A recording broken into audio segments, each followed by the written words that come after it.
Good afternoon, y'all. Deborah the Bee back with another video from the Backroads 2. This is like a video marathon, apparently, because I can actually, sort of good lighting, and the digs aren't, my car at the moment.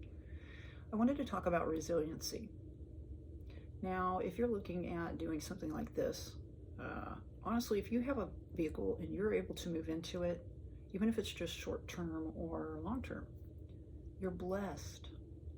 Sometimes social services aren't that great. They don't help you. Oftentimes when I have went to get help, you jump through all these hoops. You wait for long periods of time.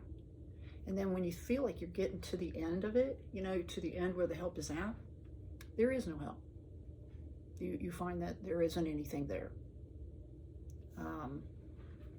I've done this before, and when I contacted the city and the state about my apartment, I found that there wasn't any help at all. It wasn't even for me, really. I wasn't really trying to recoup anything, even though they seemed to think that I was. When I was on the road and I stayed in one of the fishing lakes, these biker dudes, ninja bikers, not, bikers like go to that place where all the bikers go in the desert or whatever, but in South Dakota. This was just, they were ninja bikers, real fast bikes and stuff. And they had like single tents. And anyway, I offered them some food.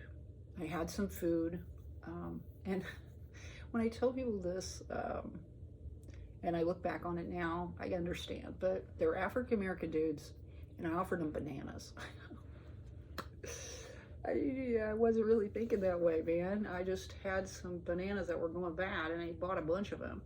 And I knew that my grandson Tay really would have kicked me in my shins had I not helped, these dudes, or at least offered some food to them, because the food was going to go bad. It was getting, they already bought them spotted anyway, nicely spotted, as I call them, dirty, as my grandkids call them, and also the bikes.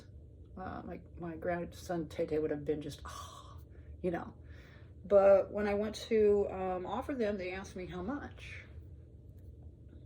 I was like, nothing. So, I guess on the road, you think differently, or people see things differently. I don't know, maybe Kansas is different that way, or maybe I'm different that way, I don't know, but so helping yourself, moving into your vehicle, making it work, looking at it as camping, primitive camping, coming up with solutions to solve problems. If you've lived a life for others for your entire life, if you've had others solve your problems, let's say, because for me, I had all men, and so everyone was always doing things for me. This went way back to even my father would do this, encourage the man to help his daughter, or the little woman. And when I started to come up with solutions or figure something out within my role, I was, pat myself on the back and cheering myself on, saying, I figured that out myself, or I did that myself.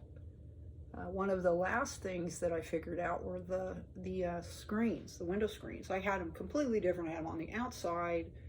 I had them doubled clear to the front, and it just didn't work. And when I figured out that I could, and I was going to glue them, I thought about doing that, gluing them together, and I just thought, no. I think that would be a good way to do it as well. I just didn't want to do it. But just tucking them in and then shutting the door, it worked fine. And getting them out of there, especially if a storm comes up, all you got to do is just slightly open the door up and pull them on through, shut the door, put the windows up, lock the doors up again. That's another thing you always want to remember: lock your car up. Don't ever forget that. That's the last thing you're going to do before you're going to put your head on your pillow and close your eyes for slumber. You want to make sure that you lock the doors and put your security system on in your car. And also, Another little hint is the trucker hack, I guess they call it.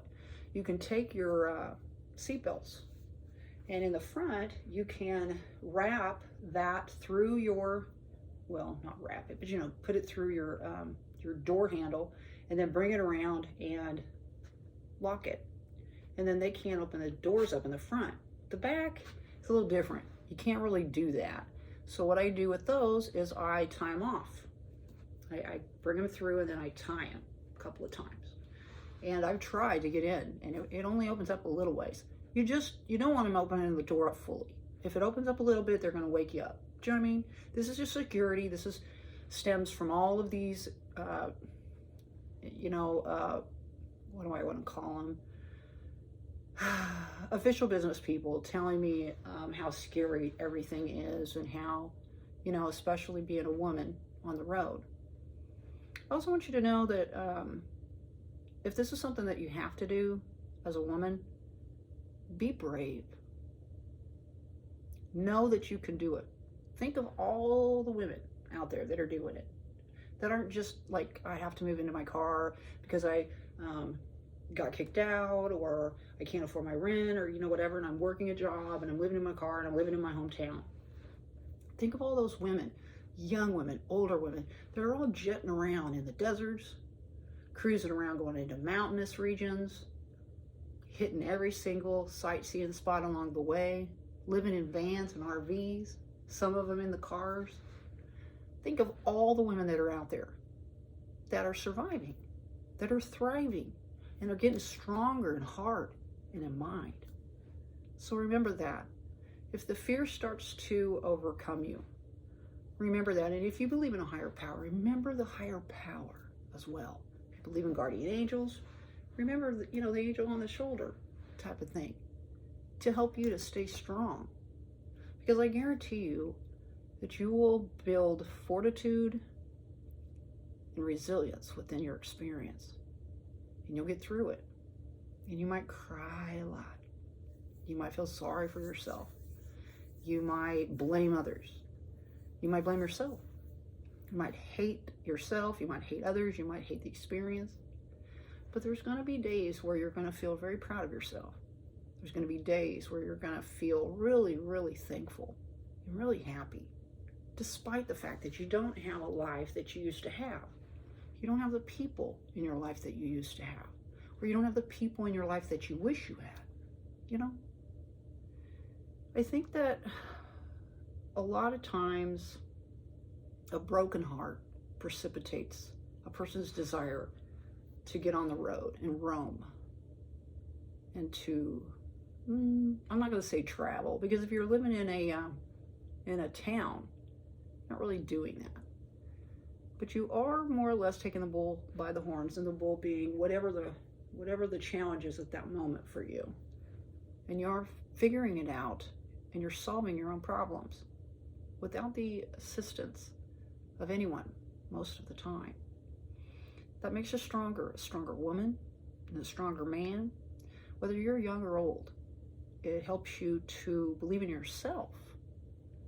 And that person doesn't need a hero to ride to save the day, because the hero is in our own hearts, So anyway, I thought I would do this video today because I have grown so much just within these last years, and this followed, my life now has followed some really, really rough times. Some times where I didn't think I was going to make it through. And I was very sad for the longest time. But I'm a different person now. I really am. Very much stronger. And when things get rough, it's like I don't fall apart like I used to. And knock on wood, that I stay that way. And I've had some rough times and some challenges. And I've met them with this fortitude and this resilience. And I hope that you do as well. Give it a thumbs up if you like the video. Subscribe if you want to see future videos. Get out there and spread those little pieces of peace. My name is Deborah the Bee. I appreciate all those that subscribe and all those that stop by. We'll see you all on down the road. Bye-bye.